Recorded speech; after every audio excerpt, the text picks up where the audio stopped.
अवधूत चिंतन श्री गुरुदेव दत्त श्री स्वामी समर्थ। तुम्हाला सर्वांचं आपल्या चॅनलमध्ये खूप मनापासून स्वागत आहे। तुम्हाला सर्वांच्या नक्की चांगल्याच्या स्वामी महाराज पूर्ण करो। तर कर्जाचा डोंगर वाढलेला आहे।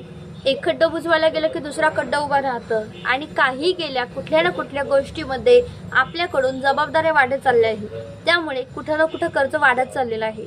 तर नमस्कार, आजचा व्हिडिओ या संदर्भातला असणार आहे। संपूर्ण व्हिडिओ बघा।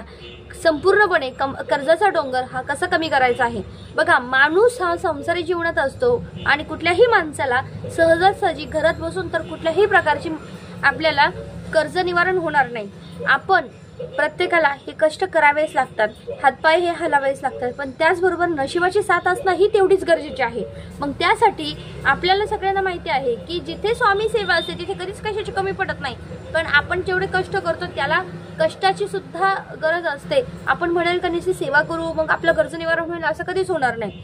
आता आजकालच्या जीवनात काय निघालेलं आहे की आपण जिथे 10 रुपये आहे तिथे 1000 आहे, तिथे आपण 10,000 होण्याची वाट बघत असतो, तिथे आपण 5,000 होण्याची वाट बघत असतो। लोकांना आजकाल आहे ना फास्ट मध्ये पाहिजे असतं, ते लोकांना कष्ट नको आहे। आणि अशा कारणामुळे काय होतं, जिथे एक नाही तर तिथे 10,000 किंवा लाखांनी आपलं कर्ज वाढत चाललेलं आहे।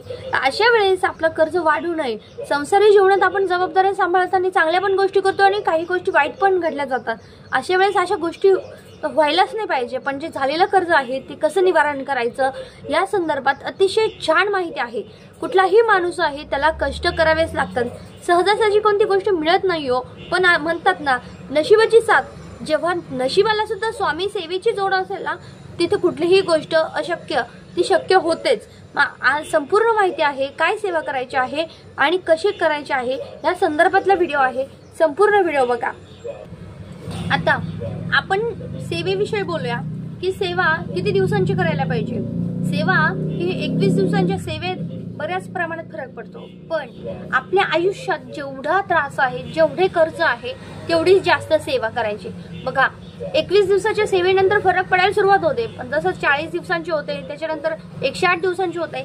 मी तर सांगेल तुम्हाला तुम्ही जेवढी सेवा जास्त करायला लागाल ना तेवढं तुमच्या आयुष्यात कर्जाचा डोंगर कमी व्हायला लागेल। म्हणून जेवढं जास्त कर्ज आहे तेवढी जास्त सेवा वाढवा। आता सेवा काय करायची आहे, आपण जसं प्रत्येक वेळेस भगवान विष्णूंची सगळ्यात अधिक आणि कर्ज निवारणासाठी अतिशय प्रभावी सेवा म्हणजे ती व्यंकटेश स्तोत्राची। व्यंकटेश स्तोत्र कोणतं वाचावं बघा। आता व्यंकटेश स्तोत्र वाचण्याचे खूप अनेक प्रकारचे ना म्हणजे हे आहेत। समजा आता तुम्ही जर संकल्पयुक्त वाचत असाल ना तर तुमच्या आयुष्यात पुत्रप्राप्ती असेल किंवा आर्थिक परिस्थिती असेल, कर्जाचा डोंगर असेल तर आपण कर्जाच्या डोंगर विषय तर म्हणजे डोक्यावरचं कर्ज कमी व्हावं। कितीही जास्त कर्ज असेल ना तेवढं आपण जास्तीत जास्त सेवा करतो त्यावेळेस ते कमी होतं ना। आता अशा वेळेस काय करायचं आहे ना, आपल्याला स्वामी महाराजांसमोर व्यंकटेश स्तोत्र हे अतिशय प्रभावी स्तोत्र आहे। व्यंकटेश वासुदेव प्रद्युम्न विक्रमः संकर्षण निरुद्धेचम शेषाद्रिपती रेवचम। हे अतिशय छान आणि सोपं आहे। हे संस्कृत मध्ये आहे पण इतकं फास्ट वाचून होतं की त्यामुळे अजिबात हे नाही। आता ही सेवा कधी करायची आहे, अर्थात आपल्याला रात्री 12 वाजता ही सेवा अतिशय प्रभावी सेवा आहे। ही रात्री 12 वाजता सेवा करायची असते। आता याचा नियम काय आहे, आता समजा आपण 11:15 वाजता उठायचं आहे, 11:15 वाजता छानपैकी आंघोळ करायची आहे किंवा तुम्ही हातपाय पण धुवून बसू शकतात। आपण ज्यांना ही सेवा करायची आहे अर्थात ते झोपलेले नसणार आहे। या दिवसामध्ये थोडासा आराम पण आहे, कारण घाई पण नसणार आहे, शाळेची नसेल किंवा कशाची नसेल। त्याचबरोबर सेवा करताना आपल्याला छान धुतलेलं वस्त्रच घालायचं आहे। नाईट ड्रेसवर बसायचं अजिबात नाहीये। स्त्री पुरुष ही सेवा कोणीही करू शकतं। यामध्ये सगळ्यात महत्त्वाचं महिलांनी साडी ड्रेस घालू शकतात, पण नाईट ड्रेस महिलांनी पण नाही आणि पुरुषांनी पण नाही, असं कोणीच घालायचं नाही। सेवेचा संकल्प आपल्याला महाराजांसमोर सोडायचा आहे। सेवा सुरू करणार आहे मग तुम्ही पहिल्यांदा काय करायचं आहे, महाराजांना नारळ ठेवायचा आहे, महाराजांना सांगायचं ही सेवा पूर्ण करून घ्या। आणि तुम्ही घरी जेव्हा संकल्प करता तेव्हा तुम्ही संकल्पामध्ये हातामध्ये तांदूळ म्हणजे आपले अक्षता आणि पाणी घेऊन महाराजांना संकल्प करायचा आहे, त्यात तुळशीपत्र ठेवायचं आहे आणि कर्ज निवारण होण्यासाठी सेवा करता आहे ही त्यावेळेस संकल्प सोडायचा आहे बघा। आता ही सेवा सुरू कधी करू शकता तुम्ही, बुधवारी करू शकतात, एकादशीच्या दिवशी केली तर अतिशय उत्तम। आता बुधवार का, तर बुधवार हा म्हणजे विष्णू सहस्रनाम व्यंकटेश स्तोत्र भगवान विष्णूची सेवा करण्यासाठी अतिशय प्रभावी दिवस समजला जातो। म्हणून ह्या दिवशी तुम्ही सुद्धा सेवा सुरू करू शकता। पण एवढं लक्ष ठेवा, आपण जेव्हा सेवा सुरू करतो त्यामध्ये परान्न वर्ज्य आहे, मांसाहार वर्ज्य आहे, या गोष्टी वर्ज्य करा. आपण सेवा करतो जेव्हा दुसऱ्यांचं अन्न खातो तेव्हा सेवेत एवढा मोठा फरक होतो की त्या सेवेने आपलं बरेचसे दोष दुसऱ्यांचे येतात आणि आपली सेवा खंडित होते किंवा काही कारणाने त्यांचे दोष लागल्यामुळे अजून त्रास वाढतो. ह्या गोष्टी पाळल्या तेवढंच महत्त्वाचं असतं. आता सेवेचा आपण जे म्हणतो ना की किती वेळेस करायचं, अनुष्ठान हे रोजचं आपल्याला 21 वेळेस करायचं आहे. 1 ते 20 वेळेस वाचायचं आणि 21 वेळेस शेवटची ओवी असते ना त्या सगळं संपूर्ण वाचायचं. शेवटच्या ओवीच्या आधी जी ओवी असते बघा, मी तुम्हाला दाखवते. म्हणजे आता व्यंकटेश वासुदेव प्रद्युम्न विक्रमः,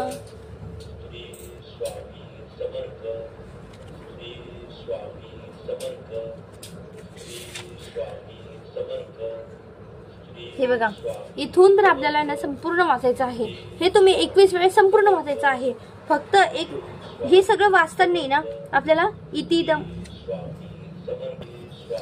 व्यंकटेश वासुदेव प्रद्युम्न विक्रमः संकर्षण ऋतुज शेषाद्रीपती देवचम, आपल्याला इथून सुरुवात करायची आहे. ही व्यंकटेश स्तोत्राची सुरुवात आहे. तर आपल्याला 10 ओवींपर्यंत वाचायचं आहे. 20 ओवी म्हणजे आपल्याला 20 वेळा 10 ओवींपर्यंत वाचायचं आहे आणि 21 वेळा संपूर्ण व्यंकटेश स्तोत्र वाचायचं आहे. तर अशा पद्धतीने आपल्याला 21 आवर्तन करायचे. कमीत कमी तुम्ही ही सेवा 40 दिवस तरी करा. 40 दिवसामध्ये जर तुम्हाला मासिक धर्म येणार असेल ना तर मासिक धर्माच्या आधी, आता बघा सपोज मासिक धर्म येऊन गेला आहे आणि मग तुम्ही ही सेवा सुरू करू शकतात, कारण की आपल्याला ही सलग 21 दिवस तरी सेवा सुरुवातीला झाली पाहिजे. नंतर तुम्ही मासिक धर्म येऊन गेल्यानंतर करू शकतात. ह्यामध्ये तुम्हाला माहिती असतं की विटाळ वगैरे कधी येणार आहे. हे सगळं झाल्यानंतर मग तुम्ही करा. सुतक कुणाच्या हातात नसतं बघा. सुतक आणि विटाळ ह्या दोन गोष्टी जेव्हा घडतात तेव्हा कुठलीही सेवा ही आपल्याला नव्याने सुरुवात करावी लागते. म्हणून आपल्या आयुष्यात ज्या काही संकट असतात, ज्या अडीअडचणी असतात, त्यासाठी आपण जी सेवा सुरू करतो, आपण जो संकल्प सोडतो, तो संकल्प सोडताना मग आता सपोज तुमचा फायनान्शियल प्रॉब्लेम आहे, कुठल्या तरी घरात अडचणी चालू आहेत, खूप परिस्थिती बिकट झालेली आहे, मी खरं सांगते 1001% की ही सेवा करून बघा, खूप चांगला अनुभव येतो. दुसरं म्हणजे बिझनेस चांगला चालत नाही, बिझनेस ठप्प झालेला आहे, अजिबात काहीच म्हणजे घरात इन्कम सोर्स पूर्णपणे बंद झालेला आहे, कर्जाचा डोंगर वाढत चाललेला आहे. जसं मी सुरुवातीला म्हटलं तसं तुम्ही जेवढी जास्त सेवा करताल तेवढं तुम्हाला जास्तीत जास्त अनुभव होईल. आता लहान बाळ आहे किंवा कोणत्या कारणामुळे आपल्याला सेवा घडत नाही, पण बघा काही वेळेस काय होतं, घरात माणसं सुद्धा येणं करू देत नाही सेवा. कशाना तरी चिडचिड होत असते, भांडणं होत असतात का सेवा करू नको, हे करू नको. अशा वेळेस ना शांतपणे बसायचं आणि आपल्या सेवा करत राहायची. ही जी परिस्थिती आहे, ही जी वेळ आहे ना, ही टळली पाहिजे. कारण काय ना, आपण जेव्हा सेवेला सुरुवात करतो तेव्हा असंख्य अडचणी येणार आहेत, असंख्य तुम्हाला त्रास होणार आहे, खूप गोष्टींचा त्रास होणार आहे, कुठल्या ना कुठल्या गोष्टीचा झोप येणं, आळस येणं, या गोष्टी होणार आहे. पण एक लक्षात ठेवा, रात्री 12 वाजता जेव्हा आपण व्यंकटेश स्तोत्राची सेवा करतो ना, ती अतिशय मनोभावे करा, प्रभावी. आता आपल्या घरात भगवान विष्णूंचा फोटो हा असणार आहे, स्वामी महाराज आहेत, यांच्यासमोर आपल्याला शुद्ध गायच्या तुपाचा दिवा लावायचा आहे आणि मग हे अनुष्ठान करायचं आहे. रोज 12 वाजता बसायचं आहे. रोज 21 वेळा ह्या स्तोत्राचं पठण झालंच पाहिजे. संस्कृत स्तोत्र आहे. सुरुवातीला 10 ओव्या वाचायच्या आणि नंतर मग आपल्याला संपूर्ण 21व्या वेळेस आपल्याला संपूर्ण स्तोत्राचं पठण करायचं आहे. बघा ज्यांनी ह्या सेवा केलेल्या आहे त्यांना खूप चांगला अनुभव आलेला आहे. म्हणून सांगते, स्वतः सुद्धा केलेली आहे. कुठल्या ना कुठल्या गोष्टीतनं आपण ह्या बाहेर निघत असतो. अशा पद्धतीने आपल्याला ना ही सेवा पूर्ण करायची आहे. बघा तुम्ही 40 दिवस करताय, तुम्ही थोडे जास्त केले तरी काही फरक नाही. कारण काय असतं ना, जेव्हा आपलं कर्ज जास्त असतं, जेव्हा आपला त्रास जास्त असतो ना, तेव्हा सेवा जास्त करायला पाहिजे. तुम्ही म्हणाल ताई 21 दिवसांची करतो, 40 दिवसांची करतो, आणि मग त्यानंतर आहे ना आपण जी सेवा करतो ती वाढवायला पाहिजे. जेव्हा सेवा वाढवली जाते तेव्हा आपल्या आयुष्यात ज्या काही आर्थिक समस्या असतात त्या बऱ्याच प्रमाणात कमी होतात. दिव्याची वात आहे ना आपल्याला चांगली पद्धतीने लावायला पाहिजे. तूप थोडंसं जास्त टाका, कारण आपल्याला सारखं त्याच्याकडे लक्ष जायला नको, वाचताना अडथळे येऊ नका. हे बघा आता वाचन कसं करायचं आहे, वाचन करताना मोजायचं कसं आहे. मोजताना आपण 21 आपली काडीच्या पिढीच्या काड्या बाजूला ठेवायच्या आहेत. एक वेळेस वाचून झालं का तसं ते बाजूला काढायचे आहेत. लक्षात ठेवा, अशा पद्धतीने तुम्ही जर सेवा केली, मनोभावे केली, तर नक्की चांगला अनुभव येतो.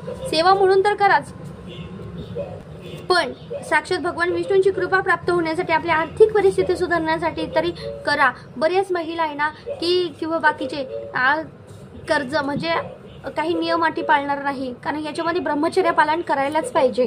आता बरेच जण म्हणतील का ताई आम्हाला नाही होणार, मग काय करायचं आहे. मग ह्या गोष्टी करताना आपण काय करायचं आहे, ही सेवा करताना अडथळे भरपूर येणार आहेत, झोप येणार आहे, खूप त्रास होणार आहे.